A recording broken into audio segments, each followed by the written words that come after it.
ኢንቨስተር ይልቅ ዘራፊን አስገብቶ አዘርፎ ከልማት ይልቅ በጥማትና በረሃብ ህዝቡ እንዲያልቅ አርገው በግፍ የጨቆኑ ህዝቦች ናቸው፣ ሰዎች ናቸው። እነዚህ ሰዎች በግፍ ከባድ የበቀልን መንፈስ ተሞልተው የተቀመጡ ሰዎች ናቸውና የነዚህ ሰዎች መንፈሳቸው ዝክራቸው መገልበጥ አለበት፣ ጽዋቸው መደፋት አለበት።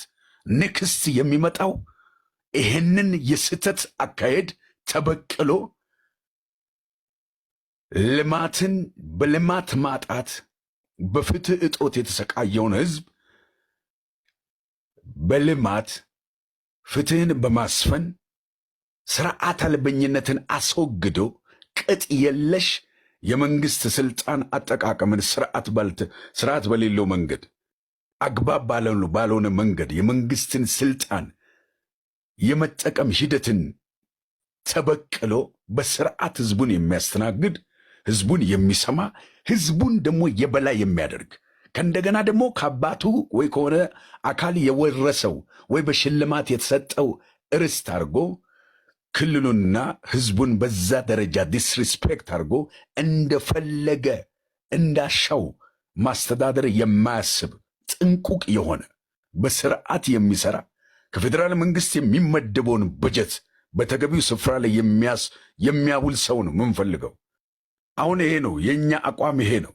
ለምን የተበተነው ህዝባችን ይመለስ።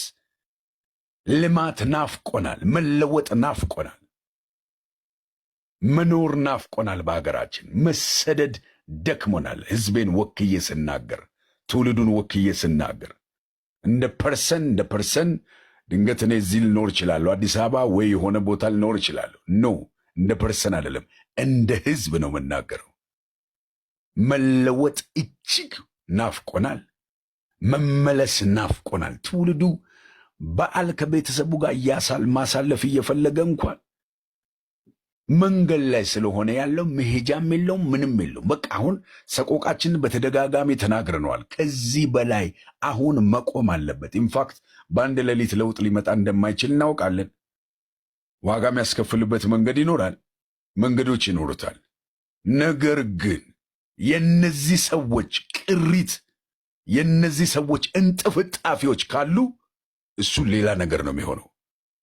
የነዚህ ሰዎች ቅሪቶች የሚቀጥሉ ከሆነ የነዚህ ሰዎች እንጥፍጣፊ የነሱን መንፈስ ተቀብለው የሚሰሩ አብረዋቸው የመጡ አካላት ርዝራዦች መቅረት የለባቸውም ባይ ነኝ። ሙሉ በሙሉ ተጠርቆ ፓኬጁ ነው የነሱ መንፈስ ሙሉ በሙሉ ተጠርጎ መውረድ ያለበትና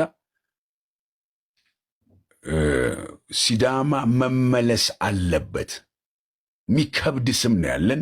ሚከብድ ስል የተከበረ ስም፣ ተወዳጅ የሆነ ስም፣ የማይናቅ ስብና ያለን፣ ደስ የሚል ስብና ያለን፣ በሁሉ ዘንድ የሚወደድ ስብና ያለን ሰዎች ነን።